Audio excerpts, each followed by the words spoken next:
Tengo el honor de presentar al presidente del Consejo Nacional de Educación, el señor Hugo Díaz Díaz, quien nos presentará su documento 2 décadas de aplicación del currículum, situación y desafíos. Él es administrador de empresa con posgrado en Planificación de la Educación y Planificación del Desarrollo Económico y Social, vicepresidente del Instituto de Investigación para el Desarrollo y la Defensa Nacional INIDE, presidente del Centro de Innovaciones y Evaluaciones Educativas y asesor del portal Educarred Perú de la Fundación Telefónica. Recibimos a Hugo Díaz con un fuerte aplauso.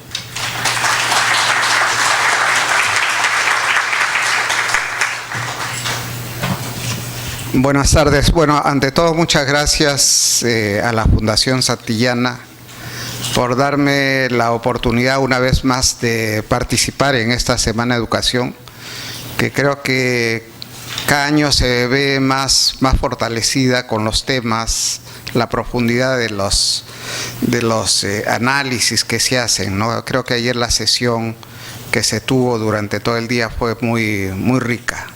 Lo que me han pedido es hablarles sobre qué ha pasado con el enfoque curricular en las últimas 2 décadas en donde justamente empieza un cambio bien importante de la concepción de cómo debe ser un currículum, cómo deben ser evaluados los estudiantes, ¿no?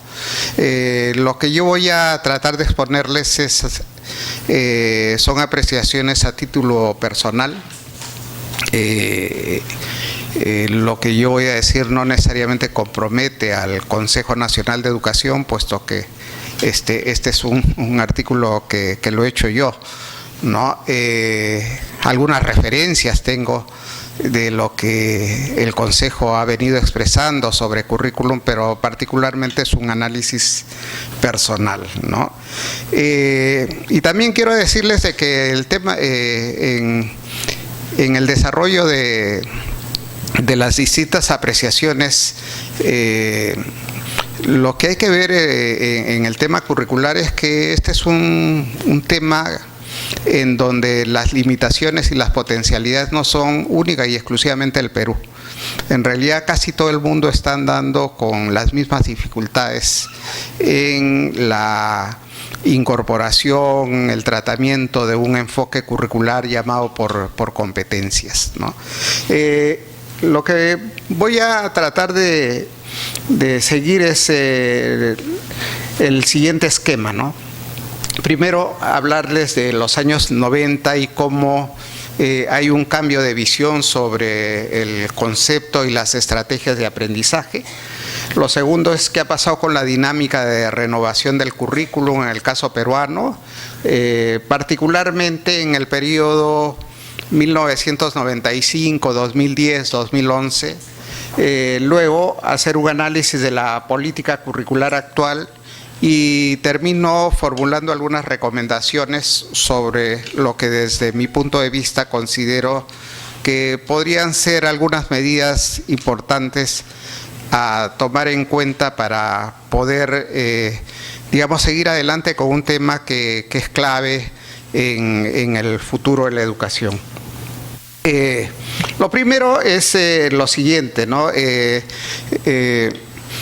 Hay algunos estudios previos que se dieron, por ejemplo, la declaración de John Tien del año 2000, el estudio que hizo la Comisión Scans en los Estados Unidos, en donde una de las cosas fundamentales que se dice es que hay que cambiar el sentido de los aprendizajes, hay que darle más utilidad a lo que aprenden los estudiantes, a la vez que hay que fortalecer indudablemente la formación actitudinal, la formación en valores de los niños que están en las escuelas, ¿no?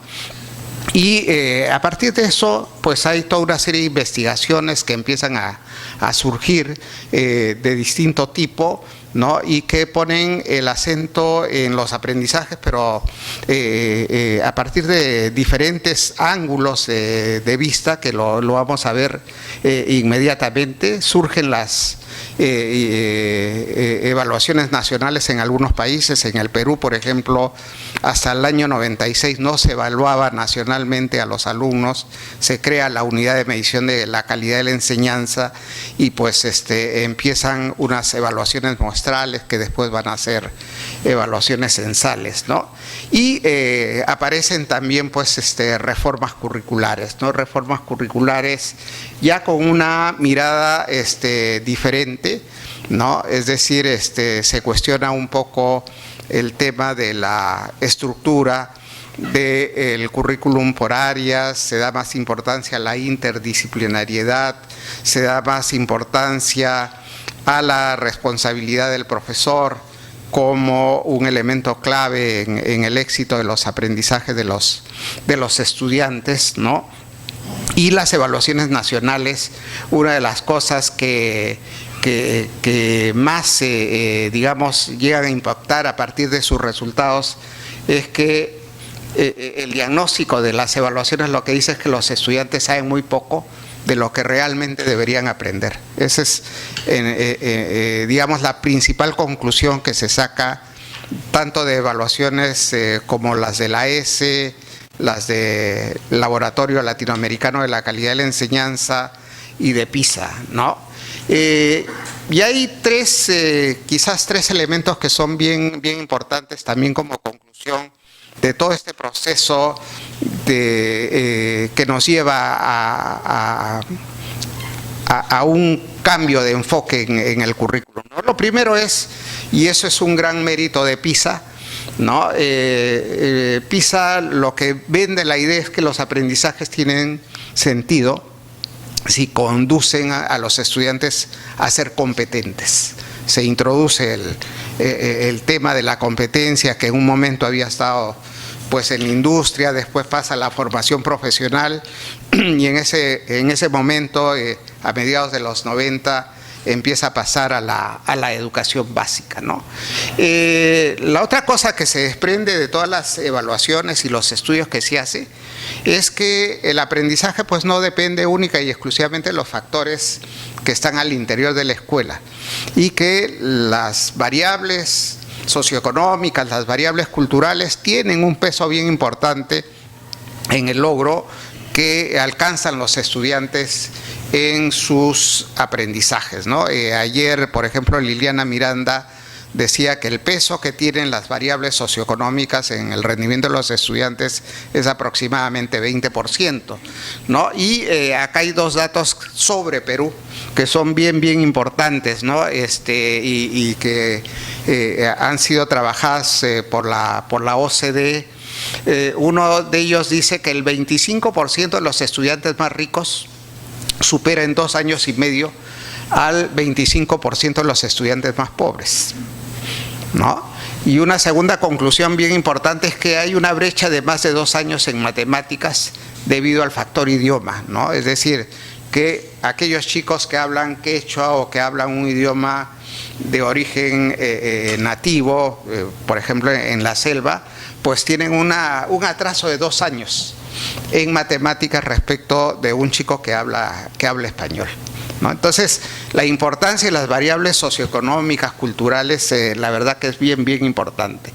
Y lo tercero que aparece como una gran conclusión de todos estos estudios es que la principal inversión que se puede hacer en el sistema educativo para lograr mejoras progresivas en el aprendizaje es en el docente, principalmente en su formación, en su calificación y indudablemente en aquellos esfuerzos que permitan atraer y retener a los mejores profesores, lo cual implica pues mejorar sus remuneraciones, ¿no? Entonces, esto es un elemento importante. Pasemos a ver qué estamos hablando de enfoque por competencias y es bien importante que tengamos un punto de referencia sobre qué es competencias. A pesar de que han pasado 20 años, no ha sido fácil, digamos, adoptar un enfoque en el país, ¿no? Se ha trabajado, por ejemplo, el Parlamento Europeo tuvo una definición de competencias, igual la OCDE la UNESCO han trabajado en definiciones de enfoque por competencias y muchos países se han lanzado a esas definiciones, ¿no? Lo que se ha observado en el caso peruano, yo he tenido ocasión de ver los distintos diseños curriculares que se han trabajado desde el 95 hasta la actualidad, y lo que vemos es que en cada documento hay una definición más o menos parecida, pero a final de cuentas son definiciones distintas de qué es una competencia, ¿no? Y entonces eso sí que es una gran dificultad, porque si digamos en el nivel más alto no hay una claridad en esa definición, entonces ¿qué podemos esperar de la aplicación del concepto de competencias ya en las escuelas, en las aulas, ¿no? Pero básicamente el concepto de competencias lo que implica son cuatro características fundamentales, ¿no? Lo primero es que es un aprendizaje complejo. Es decir, uno no es competente si aprende a sumar en decimales, si sabe sacar raíz cuadrada, si utiliza correctamente los signos de puntuación. Eso no es una competencia. Una competencia es un aprendizaje complejo que lo que implica es reunir varios conocimientos de distintas áreas, y esos conocimientos pues integrarlos, articularlos y permitir algo que es bien importante, ¿no? Y es saber ser y saber hacer. Es decir, no basta para el estudiante de adquirir conocimientos, sino aplicar esos conocimientos a situaciones de la vida cotidiana, y que esos conocimientos también nos sirven para ser mejores personas mucho más cabales, ¿no? Siendo un aprendizaje complejo, una segunda característica que tienen las competencias es que la competencia toma tiempo, ¿no? Y generalmente toma el tiempo que demanda concluir un nivel de enseñanza. Es decir, nosotros podemos medir el logro de una competencia al término de la educación primaria, al término de la educación secundaria, pero no podemos pensar en que una competencia se va a lograr en 3 o 4 meses, ¿no? Eso no es, digamos, el planteamiento de lo que encierra este concepto. Las competencias lo que implican igualmente son nuevas metodologías de trabajo, nuevas herramientas de evaluación, ¿no? Particularmente lo que encierra es un trabajo más autónomo y más esforzado de los alumnos para su autoaprendizaje. Y en segundo lugar, si vamos a evaluar competencias y si vamos a evaluar el saber hacer y el saber ser como persona, pues la observación se convierte en una de las herramientas más fundamentales, ¿no? de la evaluación del estudiante, ¿no? Una de las cosas que trae implícito el concepto de competencias es que se van desechando las pruebas de examen, ¿no? Y más bien lo que se da más énfasis es a toda una serie de herramientas que permitan ver cómo el chico va cambiando en el transcurso del tiempo, ¿no? Y cómo ese cambio le permite pues desarrollar nuevas capacidades, nuevas habilidades, cómo va madurando en el desarrollo de su personalidad. Y finalmente la competencia tiene sentido si conduce a que la persona adquiera un conjunto de valores, de actitudes, ¿no? Además de enfrentar situaciones de la vida diaria, ¿no? ¿Esto qué implica, ¿no? Y seguramente muchos de ustedes que trabajan en aula pues lo saben mejor que yo. En realidad una competencia se logra cuando ya el estudiante lo que hace es valorar aquello que ha aprendido, ¿no? Es decir, cuando ya uno valora la lectura de distintos textos, ¿no? Cuando en esa lectura de los distintos textos aplica pues el pensamiento crítico, la capacidad de juicio, ¿no? De interpretación, pues ya la competencia se va adquiriendo, ¿no? Entonces, como ustedes ven, la competencia tiene varios aspectos que son bien importantes para poderse llamar competencia, ¿no? ¿Y qué ha pasado con la dinámica de las políticas curriculares en los últimos 20 años? No solamente, reitero, es el caso peruano, sino es el caso de la mayor parte de países del mundo y en América Latina con bastante énfasis, ¿no? La primera característica es que al currículum se le ha dado más importancia que la que tiene. Es decir, se ha pensado mucho que con el currículum se va a cambiar la realidad de los países, se va a cambiar la realidad de las personas, y no, pues el currículum indudablemente que puede ayudar a eso, pero no es el elemento definitivo, ¿no? El currículum básicamente lo que es una guía para lograr buenos aprendizajes y apoyar a los profesores para que desarrollen buenas prácticas en el aula, ¿no?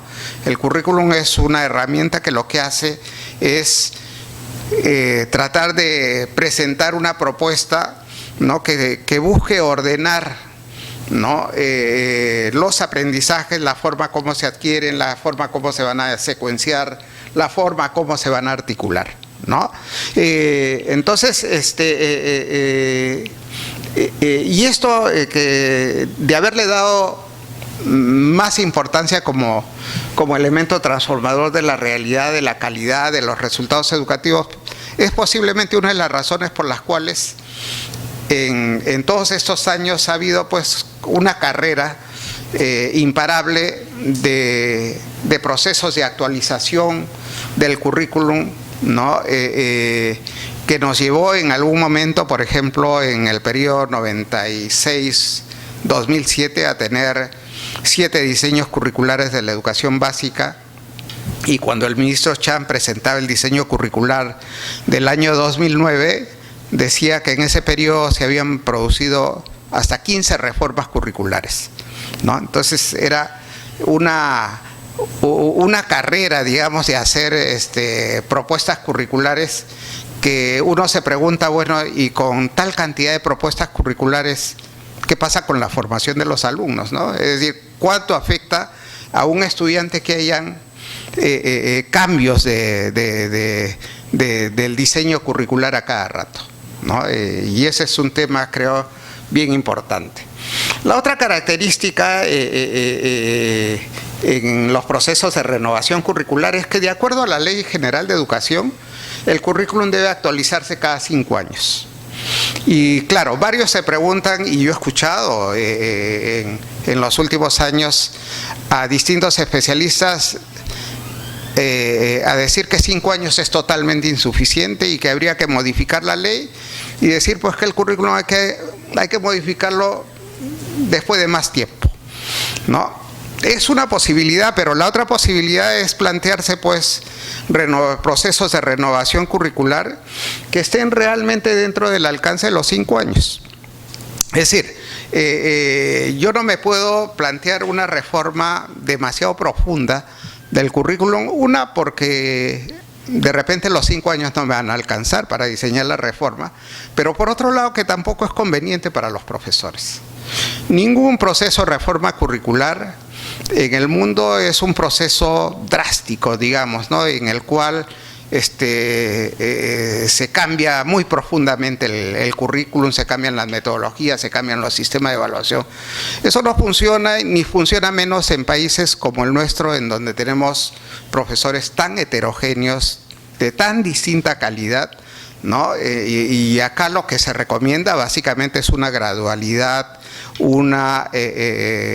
digamos, una propuesta de actualización que sea pues medida, ¿no? De repente no necesariamente hay que reformar todos los niveles, de repente reformamos la primaria, después reformamos la secundaria, o en 2 años hacemos una reforma de determinadas áreas de formación, en los años siguientes otras, y así sucesivamente, pero la gradualidad parecería ser la recomendación más sugerente para un caso como el Perú, ¿no? Y una tercera característica es que Las modificaciones han sido constantes, complejas, muchas veces sin consenso y sobre todo sin una evaluación de lo que se pretendía cambiar, ¿no? Es decir, son poquísimos los casos, yo no recuerdo casi, de investigaciones que lo que muestren es: estas son las razones por las cuales vamos a hacer un cambio curricular, ¿no? Y entonces, indudablemente que lo que se ha hecho es simplemente andar sobre el camino y no necesariamente hacerlo sobre bases metodológicas que podrían ser las más aconsejables para ir a paso seguro, ¿no?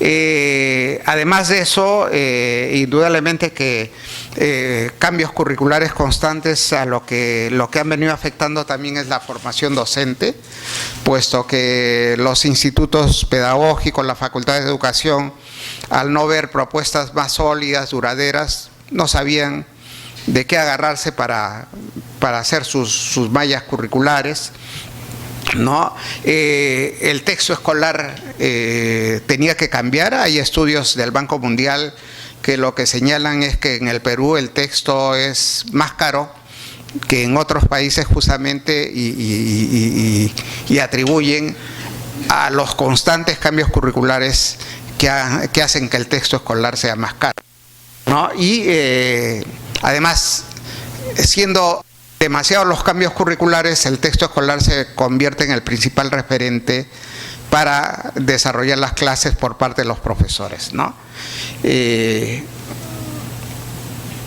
Ahora, indudablemente que en el enfoque por competencias hay muchas cosas positivas y yo creo que eso es lo que hay que seguir peleando para que se rescate y para que la experiencia de aplicación del enfoque por competencias se vaya expandiendo, ¿no? En lo que yo estoy totalmente de acuerdo es que el enfoque por competencias es el enfoque que hay que adoptar.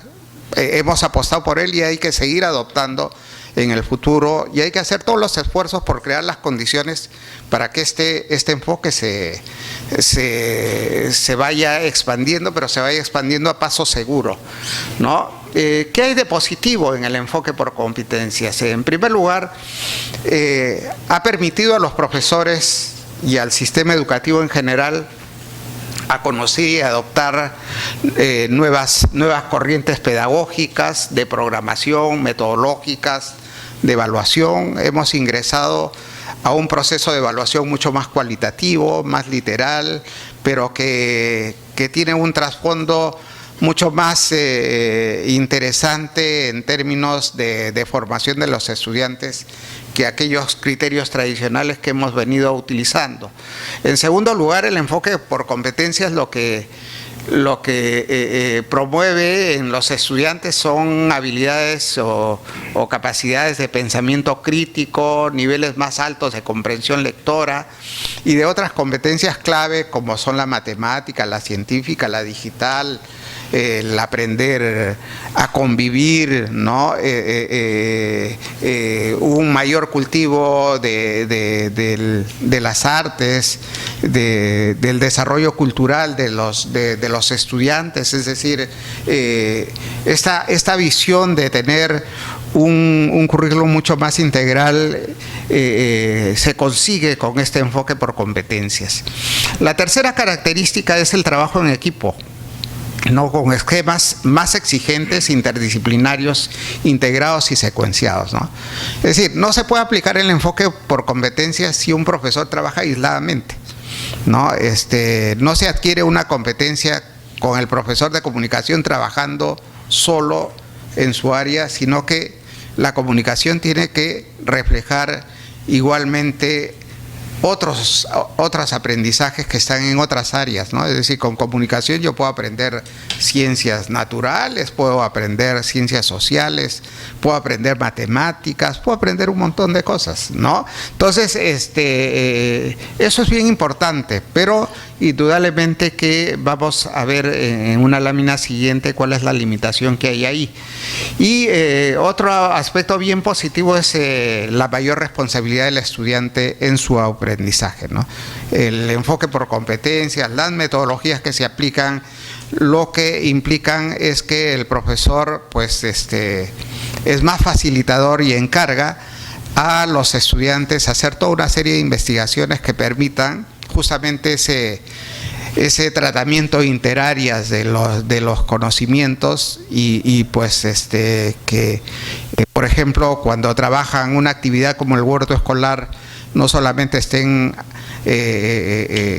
pues aprendiendo consideraciones de botánica, sino también de matemáticas, de comunicación, de historia y toda una serie de elementos que tienen que ver también con la cultura, ¿no?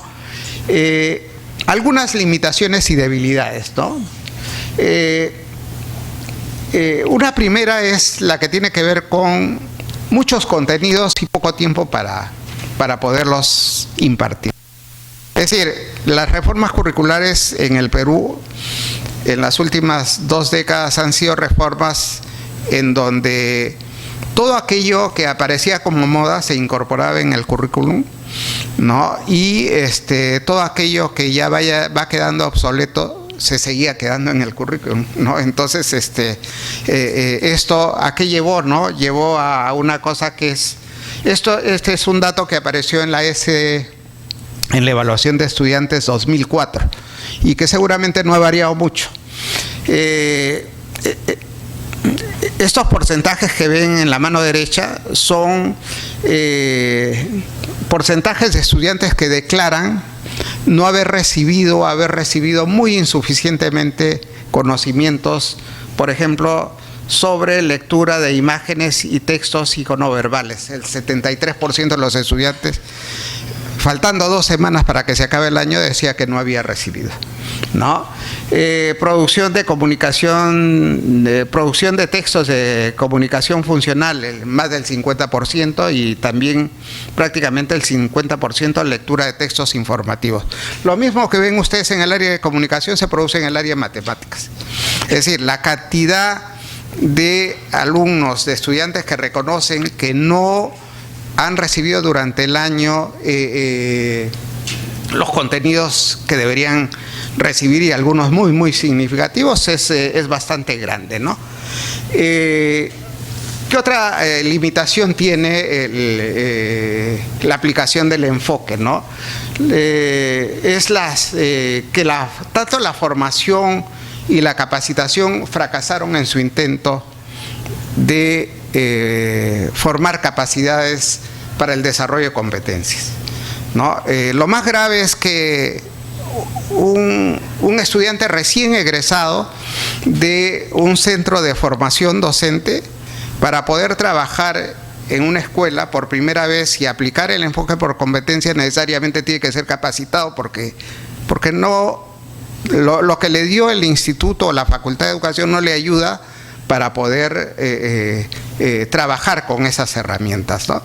Entonces, eso no sucede en ninguna otra profesión, ¿no? Es decir, un egresado y que se titula como ingeniero, pues para participar en la construcción de una obra no se va a capacitar, ya de frente va a hacer las tareas que le corresponden, ¿no? Educación quizás sea uno de los casos raros en los cuales recién terminado de hacer sus estudios profesionales tiene que recibir una capacitación, ¿no? Pero esa capacitación tampoco funcionó bien, porque como ustedes saben, la capacitación ha sido muy teórica, ¿no? Y hay mucha queja de parte de los profesores, en el sentido de que los capacitadores no tenían mucho que enseñarles, ¿no? Eran más bien personal un poco improvisado, captado sin sin la rigurosidad de una evaluación que permita identificar a los mejores para hacer esa función, ¿no? Una tercera limitación son los márgenes de diversificación. Este es un tema medio complicado en el sentido de que, por ejemplo, en el año 96, cuando se dio la resolución ministerial 016, cuando estaba Dante Córdoba, que aquí está presente de ministro, pues lo que se estableció es 10 horas de libre disponibilidad para los centros educativos para que puedan definir qué áreas de formación son las que van a reforzar, qué tipo de contenidos, es decir, se da una libertad curricular bastante amplia, ¿no? Luego pasó el tiempo y esas 10 horas de libre disponibilidad se fueron bajando poco a poco y ahora creo que están entre 3 y 6 las horas, pero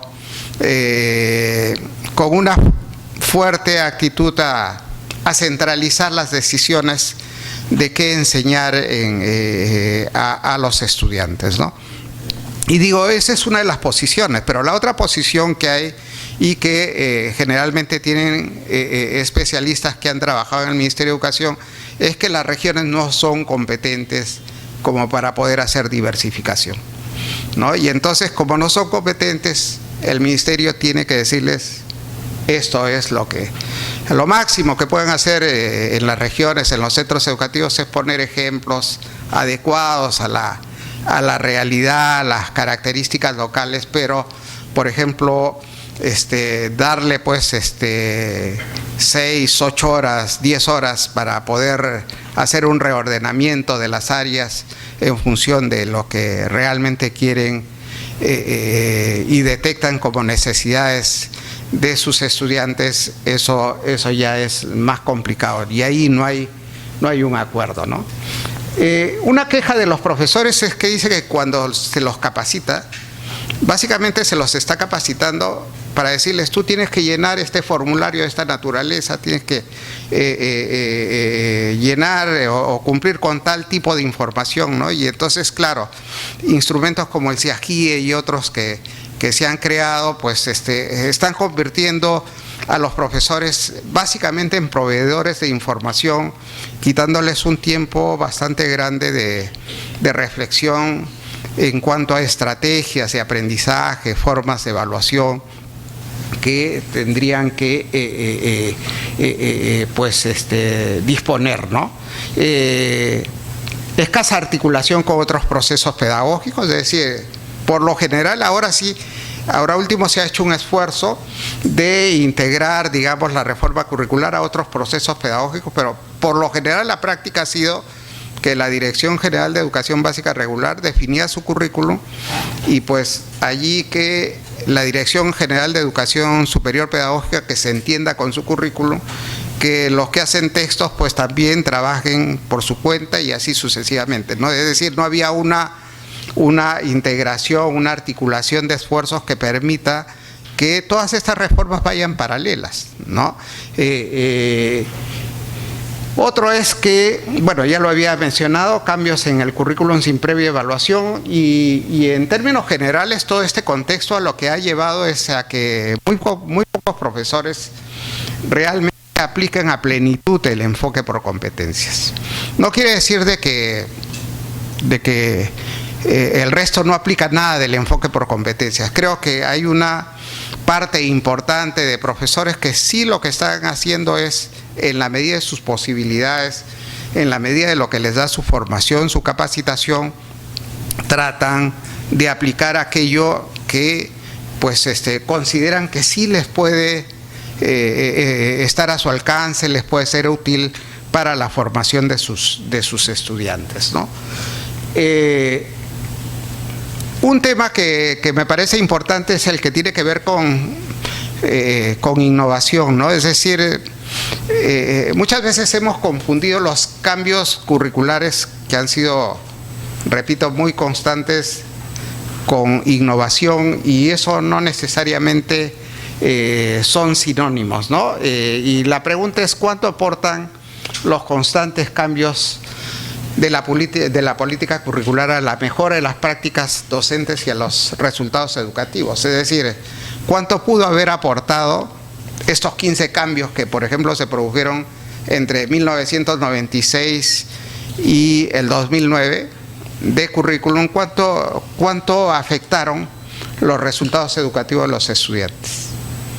No hay investigaciones sobre eso, pero creo que es un tema a reflexionar, ¿no? Porque debería llevarnos a tener estrategias, procedimientos, plazos bien claros de cómo formular una reforma curricular, ¿no? ¿Cuánto se pierde en lo ganado en progresos sin una buena política curricular? Es otra de las grandes preguntas, ¿no? Y una de las cosas que arrojan diagnósticos en América Latina es que se cambia mucho, pero dentro de parámetros tradicionales, es decir, bajo el ropaje de competencias o bajo el ropaje de estándares, pues muchas veces lo que se está haciendo es más de lo mismo, ¿no? Simplemente cambiando los términos, pero que en la práctica se sigue induciendo a trabajar de igual forma que en el pasado, ¿no? Se trabaja poco con criterios que recojan el aporte de la evidencia robusta, ¿no? A veces la impresión que yo he tenido es que estamos andando por caminos que ya otros países que han avanzado pues han desandado ya, ¿no? Es decir, ya están de retroceso después de haberse dado cuenta de que lo que habían aplicado no funciona, ¿no? Y entonces nosotros recién estamos empezando a aplicar eso, ¿no? Y una cosa que yo, para hacer este trabajo, indudablemente que no son reflexiones únicas y exclusivamente mías, yo me he reunido con varios profesores para conversar cuáles son sus problemas que tienen, y una de las cosas que ellos dicen es que el querer encasillarlos en un solo enfoque pues resulta negativo, ¿no? Y que ellos tienen fortalezas en enfoques que quizás sean más convencionales, más tradicionales, pero que no es cuestión de cara o sello, ¿no? Sino es cuestión de ir combinando las fortalezas que los profesores traen con aquello nuevo que con la debida capacitación pues se puede ir imponiendo poco a poco, gradualmente, ¿no? Pero es muy difícil con un magisterio como el que tenemos, que pues como ustedes saben, los institutos pedagógicos han decaído en calidad, hay muchas facultades de educación que son un negocio en lugar de un centro de formación, ¿no? Con estudiantes que muchas veces no son los mejores egresados de la secundaria, sino son aquellos que no ingresaron a otra carrera y que se dedican a la carrera docente. Entonces, ¿cómo hacemos para aplicar un enfoque que es complejo, que es difícil, ¿no? Tratando de transformar y quizás de olvidarnos bastante de que esos profesores han venido utilizando como herramientas de trabajo, ¿no? Entonces, es todo un tema que creo que es importante.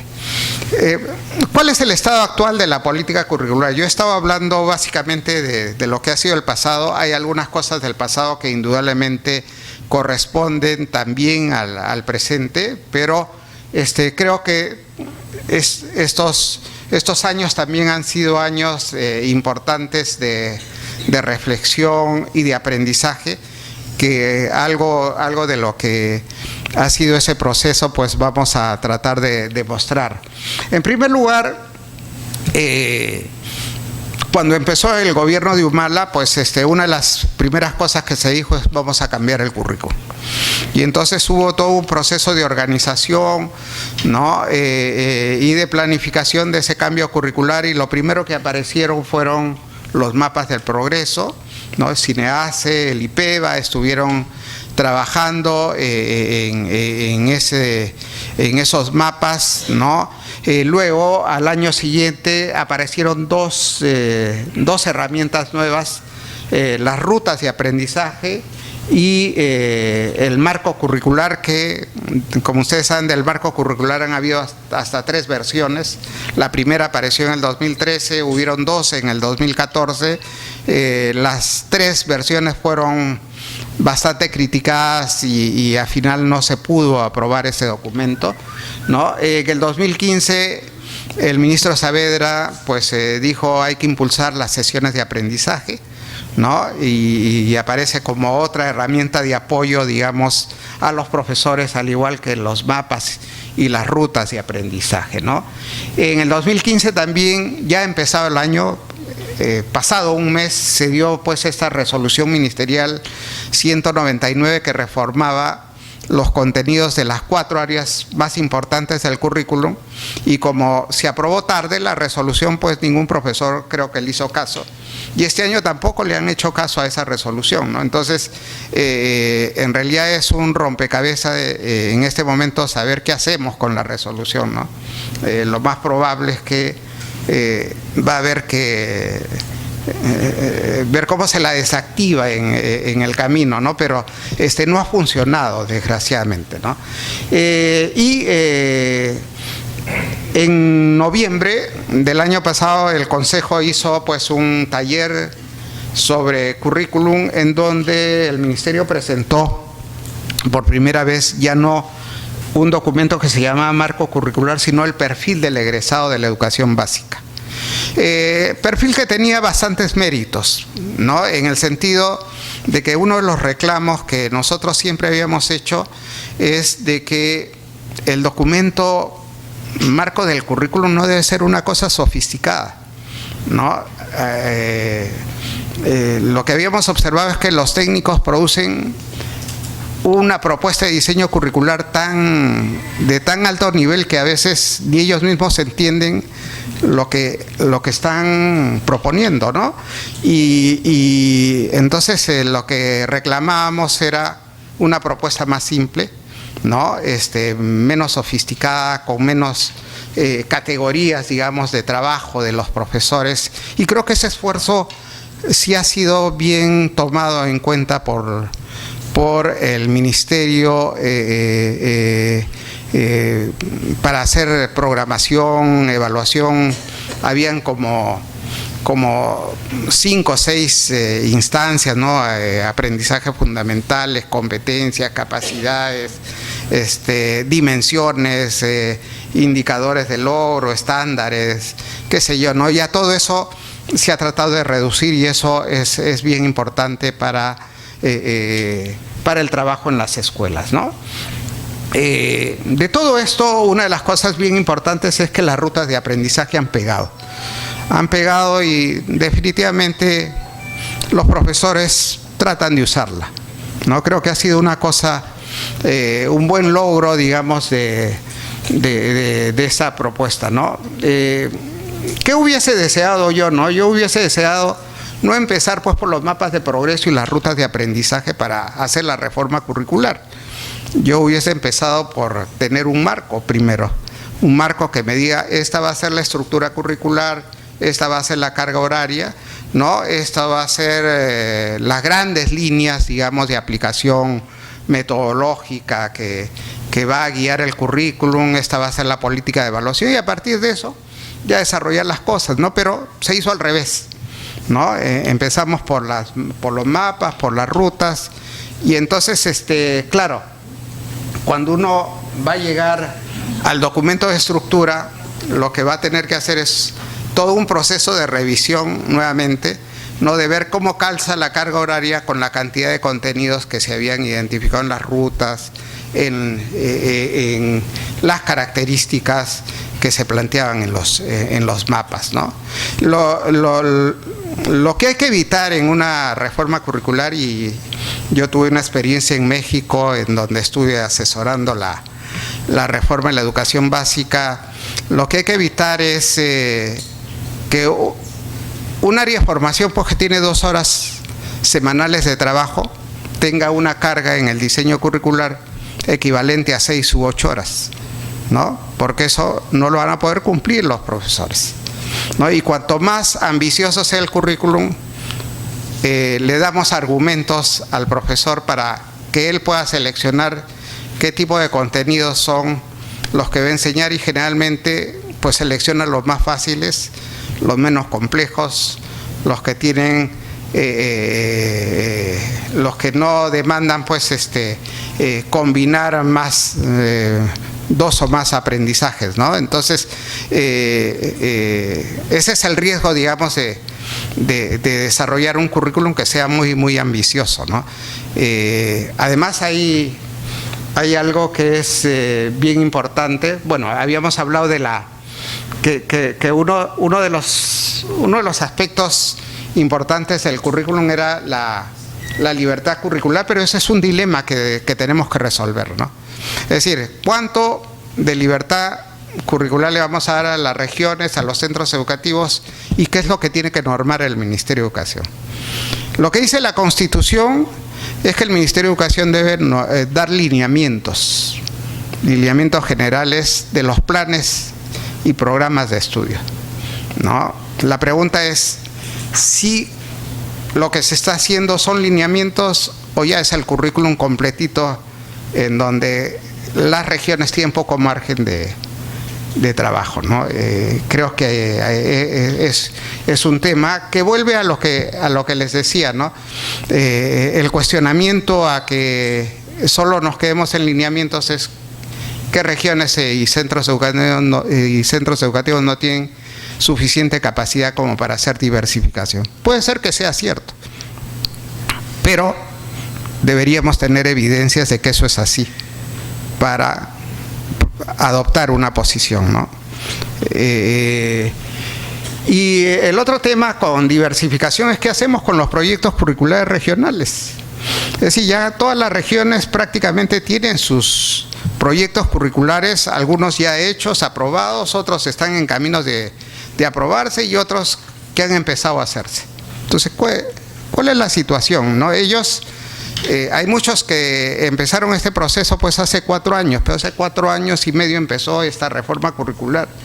Y entonces se preguntan, bueno, ¿y cuándo voy a tener la definición del Ministerio de cuál va a ser el currículum para poder culminar mi propuesta de currículum regional, ¿no? Entonces, ese es el riesgo de lanzarse en una reforma mucho más ambiciosa, ¿no? Yo creo que con todas las limitaciones y hasta desventajas que pudiese tener, que en 5 años debe haber una actualización curricular, yo creo que las reformas deberían tratar de ceñirse a esos plazos, ¿no? Y que un proceso de reforma no debería durar pues más de 1 año y medio. En 1 año y medio nosotros debiésemos tener qué es lo que se va a aplicar en los años siguientes, ¿no? Y así sucesivamente, ¿no? Porque si no, por un lado se crea una desorientación no solamente en las regiones, los maestros están muy desorientados respecto de cuál es el futuro del currículum, y todo el mundo se desorienta la industria editorial, se desorientan los capacitadores, los formadores de docentes, todo el mundo se desorienta cuando no hay una política clara en términos de currículum, ¿no? Nosotros invitamos el año pasado a Jaume Sarramona, que es un especialista en currículum, para que pueda estar presente en el taller que hicimos de evaluación de la propuesta que había desarrollado el Ministerio, y él plantea una cosa, ¿no? Él dice que para facilitar la tarea de programación y evaluación, las metas de aprendizaje podrían limitarse solamente a 3 niveles: las generales de etapa, las curriculares de área, competencias básicas curriculares, y las específicas de ciclo o etapa. Estas últimas podrían ser designadas como objetivos curriculares para diferenciarlas de las estrictamente competenciales, ¿no? Serían suficientes para marcar las pautas que deberían seguir las regiones y las escuelas, ¿no? Es decir, lo que creo que plantean todos los especialistas que más o menos ya tienen experiencia en el campo es que hay que hacer un proceso de simplificación y no acabarle pues la vida a los profesores. Cuando los profesores dicen, a mí me están preparando para llenar papeles, ¿no? Para Por ejemplo, para evaluar a mis alumnos, pues tengo 30 alumnos, tengo que hacer 3.000 checks para ver las capacidades, ¿no? Las habilidades, el logro. Entonces, ¿cómo puedo hacer semejante trabajo cada 2 o 3 meses, ¿no? Y si eso es así, pues es demasiado trabajo. A los profesores en el país le pagan por hora dictada de clase. Es decir, no le reconocen el trabajo que hacen fuera del aula, ¿no? Y entonces, si uno plantea un sistema de evaluación que es muy oneroso en términos de tiempo, en términos de esfuerzo, la verdad que está condenado al fracaso, ¿no? Y por eso es que hay mucho profesor que reconoce que pasa a sus alumnos. ¿Por qué? Porque pues, es demasiado trabajo querer evaluar seriamente, digamos, a sus estudiantes, ¿no? Y una cosa que es súper importante es que tenemos que hacer pues un esfuerzo de llegar a conceptos claros sobre todos aquellos términos que utilizamos en la propuesta curricular, ¿no? Desde competencias que yo les decía, estuve revisando la definición de competencias del 2005, 2009, las 3 del marco curricular, las 2 o 3 versiones que han circulado de perfiles del estudiante, y todas son distintas, ¿no? Hay indudablemente que hay mucho parecido, pero creo que ya tendríamos que tener una definición base suficientemente consensuada y decir, acá nos quedamos. Y si no estamos en capacidad de poder definir lo que es una competencia y otros indicadores, lo que yo sugiero en el documento es que adoptemos una que internacionalmente sea de las más consensuadas, ¿no? Y entonces dejamos de acabarnos la vida y rompernos la cabeza pues tratando de definir algo que de repente de aquí a 2 o 3 meses nuevamente vamos a querer cambiar, ¿no? Con la evaluación pues sucede algo parecido, ¿no? Es decir, va a ser bien difícil que nosotros vendamos la idea de evaluar por competencias si es que no tenemos claridad de cuál es la propuesta curricular, ¿no? Es decir, ¿cómo le pedimos evaluar por competencias si el concepto de enfoque por competencias no está claro, ¿no? Entonces es una primera condición que hay que tener en cuenta, ¿no? Lo segundo es, y eso yo todavía no lo puedo decir, no lo puedo comprobar, porque todavía el Ministerio no nos ha presentado la propuesta integral de currículum, ¿no? Lo que hemos tenido hasta ahora son pues elementos parciales, ¿no? Que son de hecho un esfuerzo meritorio, y yo creo que hay avances importantes, pero necesitamos la propuesta integral para saber, por ejemplo, si los criterios y los indicadores que están contenidos en los planes de estudio de inicial, de primaria, de secundaria, ¿no? Son los razonables, ¿no? Porque lo que no debería suceder es pues que un profesor cada 3 meses tenga que hacer 3.000, 3.600 checks para evaluar 30 alumnos, ¿no? Entonces, ese es un tema que habrá que verlo cuando tengamos la propuesta curricular completa, ¿no? Pero sí hay que cuidar de que hay que hacerle la vida a los profesores más fácil, ¿no? Ya suficientes problemas, suficientes cargas tienen como para darles más cosas, ¿no? El otro tema es el que tiene que ver con metas competenciales y no competenciales, ¿no? Yo no sé si todos hablan este lenguaje, pero el tema es que una competencia pues es algo complejo, algo que toma tiempo, ¿no? Que no es lo mismo que si yo aprendo pues una regla de 3 simple, ¿no? O aprendo alguna regla de escritura. Eso no es una competencia, ¿no? Eso es una habilidad que se va desarrollando y que tiene un mecanismo de evaluación diferente al que tiene una competencia, ¿no? Entonces, creo que esa diferenciación es importante que se tenga en cuenta, ¿no?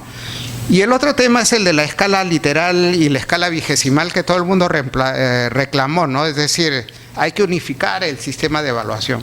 Ciertamente que había que hacerlo, ¿no?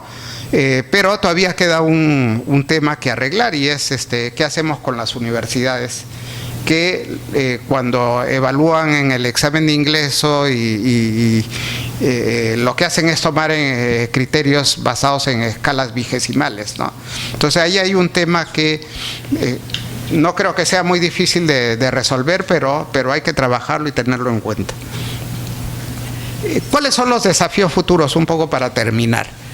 En primer lugar, creo que es integrar y fundamentar una propuesta sólida para la educación básica. ¿Qué hay hasta este momento, no? Por lo menos los últimos documentos que ha circulado el Ministerio de Educación, lo que nos muestran es que se quiere hacer un currículum que abarque también la básica alternativa y la básica especial.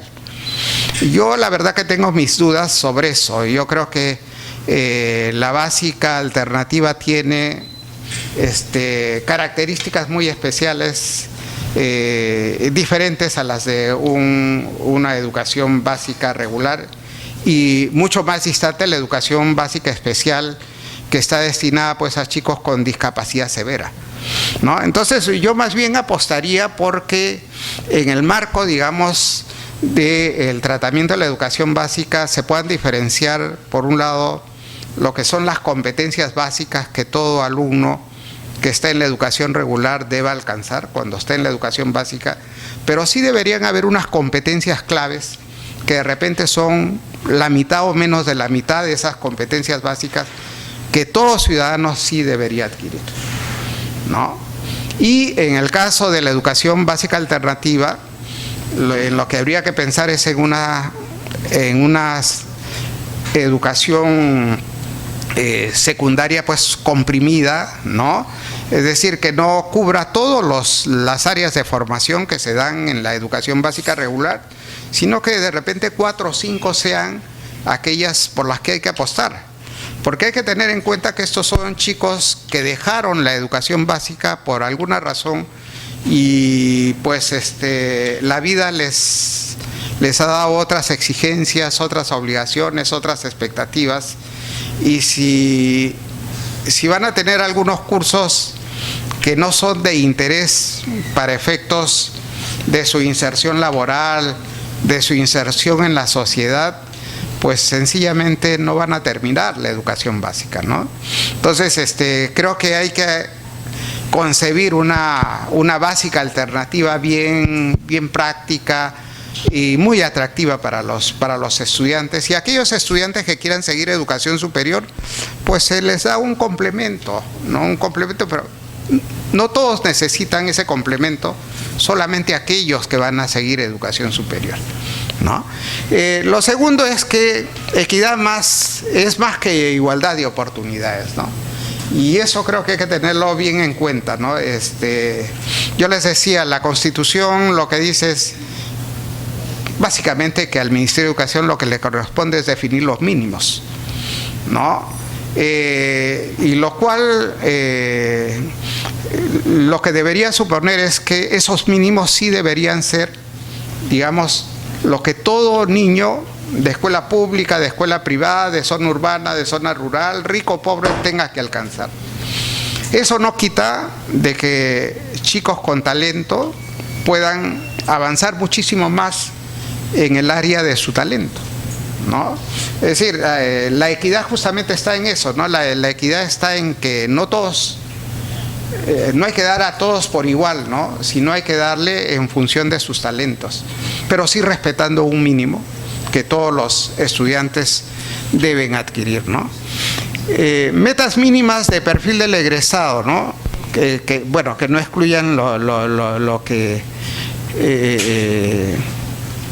lo que se estipula, sino que incluso puedan superarlo, ¿no? El cuarto tema es el que tiene que ver con el equilibrio entre contenidos de aprendizaje, tiempo de aprendizaje y capacidad para desarrollarlos. Desgraciadamente en el país la jornada escolar pues es muy corta, ¿no? Los chicos estudian de 8 a 1 o de 1:30 a 6 de la tarde, ¿no? Y el currículum no está concebido para esa jornada, está concebida para una jornada más amplia.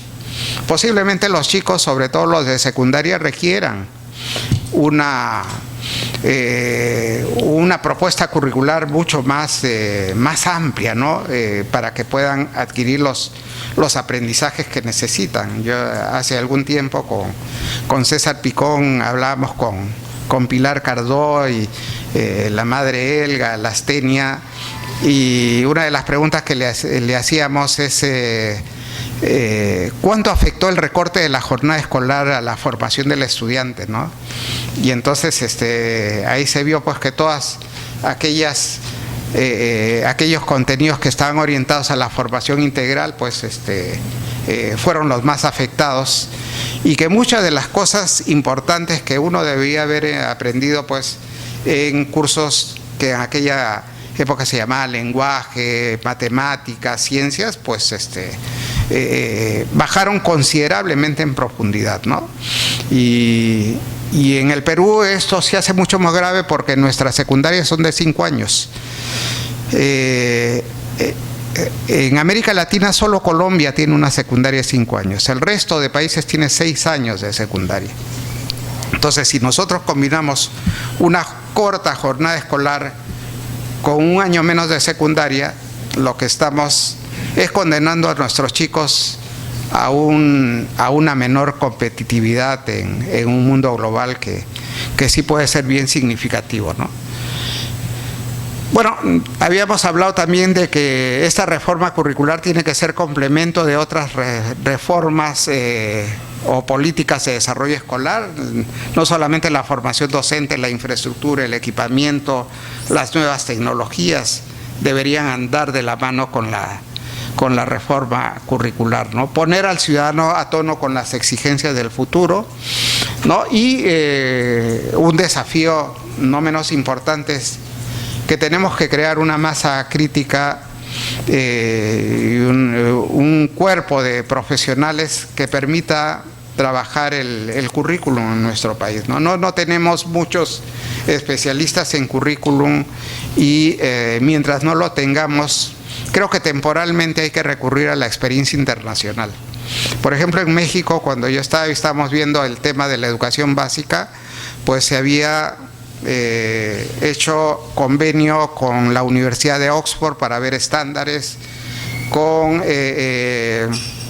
la Universidad de Melbourne para ver todo el tema de ciencias, con la Universidad de Nueva York para ver la reforma en la educación primaria, con la OCDE para ver todo el tema de evaluación, y así, ¿no?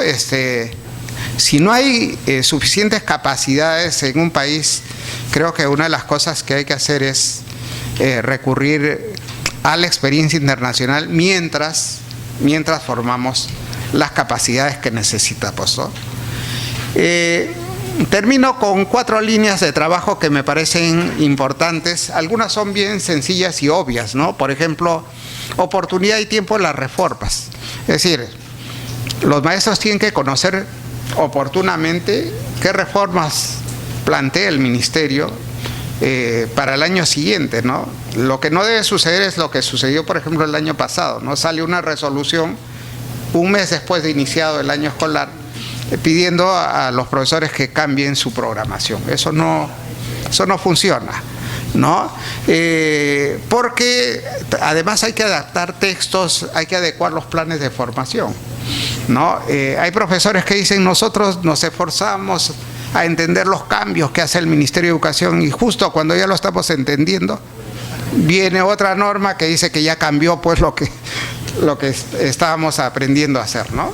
Entonces eso tiene que cambiar. Sobre normas nacionales, ¿qué recomendaciones? Lo primero, sencillez y que haya documentos comprensibles por todos los maestros y por los padres de familia, ¿no? Padres de familia, estudiantes. En realidad, la persona, incluso con bajos niveles de educación, debiese entender qué significado tiene, digamos, aquellas variables que están interviniendo en el desarrollo de la escolaridad de sus hijos, ¿no? Creo que la principal preocupación, mientras salen los diseños curriculares de la educación inicial, primaria, secundaria, es preocuparse por sí tener un buen documento donde esté considerada la estructura, cuáles son los aprendizajes obligatorios, cuál es el margen para atender la diversidad en los centros educativos, en las regiones, ¿no? Qué tratamiento hay que dar a los conocimientos competenciales, no competenciales, ¿no? Creo que en la medida en que podamos tener un documento bien clarito sobre eso, habremos avanzado y pues los planes correspondientes a inicial, primaria y secundaria, antes de aplicarlos hay que validarlos, ¿no? No es recomendable que sin un proceso de validación esto se pueda aplicar, ¿no? Articulación y secuencialidad, ¿no? No solamente entre niveles y áreas de formación, sino también con las necesidades sociales y productivas, ¿no? Yo creo que en todos estos años, en los 20 años, yo he visto muy poca participación de los empresarios, por ejemplo, haciendo contribuciones a lo que debería ser el currículum de la educación básica. Yo no creo que al empresario hay que pedirle cosas técnicas, ¿no? Cosas demasiado sofisticadas en términos de aportes al currículum, pero sí que expresen qué es lo que quieren, qué es lo que ven como deficiencias en los postulantes a un empleo, ¿no? Estudios como el que se hizo en los Estados Unidos, la comisión SCAN que formó el presidente Reagan, creo que son estudios importantes, interesantes, que habría que llevar adelante. El otro elemento es el que tiene que ver, estoy ya con tiempo, ya, con el tema de la formación docente, ¿no? Formación y capacitación docente, ¿no? Indudablemente que la formación es algo que va a dar un impacto en el mediano plazo, ¿no? Pero hay que empezar y hay que hacer una buena reforma de los centros de formación docente y hay que poner mucho acento no solamente en la capacitación, creo que el acompañamiento hay que perfeccionarlo y hacerlo que funcione muy bien, ¿no? Estándares mínimos para la formación inicial, la formación continua, ¿no? Y capacitación con un enfoque descentralizado, ¿no? Que permita la capacitación base. Yo creo, lo dije el año pasado en la presentación que hice sobre el tema de docente, yo creo que los docentes cuando ingresan al servicio educativo debiesen tener, así como se piden proyectos de vida a los estudiantes, a los profesores se les debería tratar de construir un proyecto de desarrollo profesional ya cuando están en servicio. Es decir, ¿qué va a pasar con las acciones de capacitación a lo largo de que ellos van trabajando, sea en la actividad pública o profesional, ¿no? ¿Cómo hacer para que las capacitaciones de un año para otro no sean desarticuladas, ¿no? Que un año les dan una cosa, al año siguiente les dan otra y nada acumula, ¿no? Todo va apareciendo en el camino, pero desordenadamente, ¿no?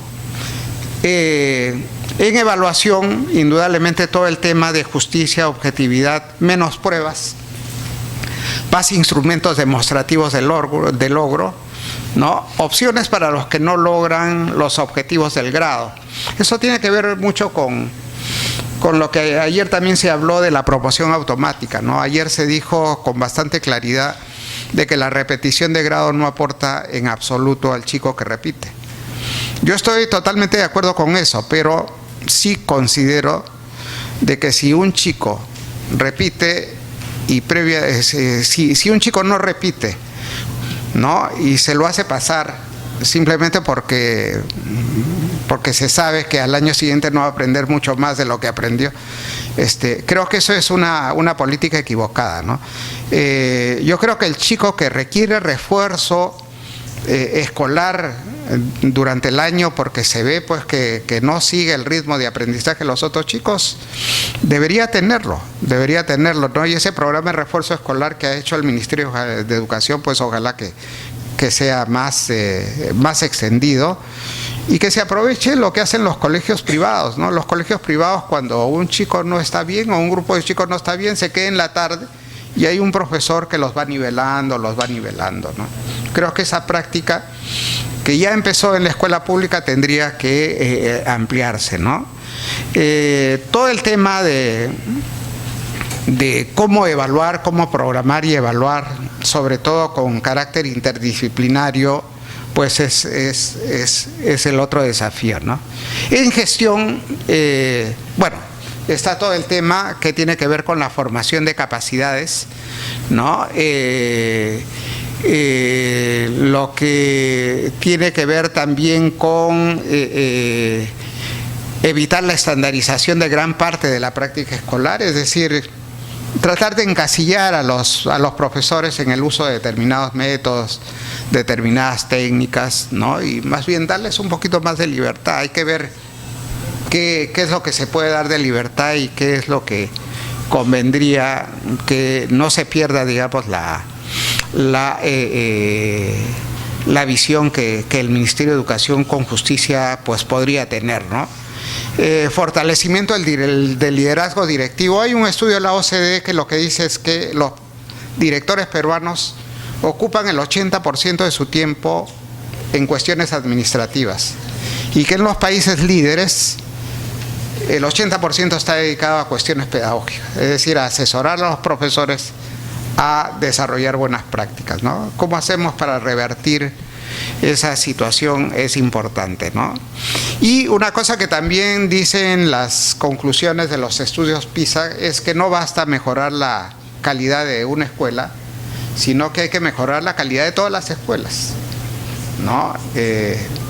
Y indudablemente que ese es un esfuerzo bien importante y que también trae a colación una de las preguntas que se hizo ayer a Andreas Schleicher sobre el tema de los colegios de alto rendimiento, ¿no? Él decía, bueno, son una fórmula interesante, pero que no resuelven el todo, ¿no? El todo es qué hacemos con un 70% de alumnos que no logran responder los aprendizajes fundamentales en matemáticas, o un 50% que tampoco logra responder las preguntas más elementales en el área de comunicación, ¿no? Entonces, finalmente, una recomendación sobre el tema, ¿no? Uno es que esperamos lo más pronto posible que haya una versión completa de la propuesta curricular. Lo segundo es que hay que definir lo más pronto posible también lo que se espera que el estudiante aprenda y cómo ese aprendizaje se va a evidenciar a través de la evaluación. Lo tercero es que no hay que hacer pruebas, ensayos, intentos previos sin tener definiciones claras sobre las distintas variables que están dentro del currículum, ¿no? Y indudablemente sin que todo esto haya tenido una validación, ¿no? Y finalmente, que la evaluación final vaya de la mano con los reajustes que las universidades vayan haciendo en el examen de ingreso, ¿no? Porque si no hay esa sincronización, la verdad que muchos colegios pueden caer, digamos, en las presiones que el sistema universitario pueda hacer para que los alumnos sean calificados en base a enfoques tradicionales que no se condicen con el enfoque de competencias, ¿no? Entonces poco se habría avanzado al respecto. Bueno, hasta aquí lo que les quería decir. Muchas gracias, a su disposición.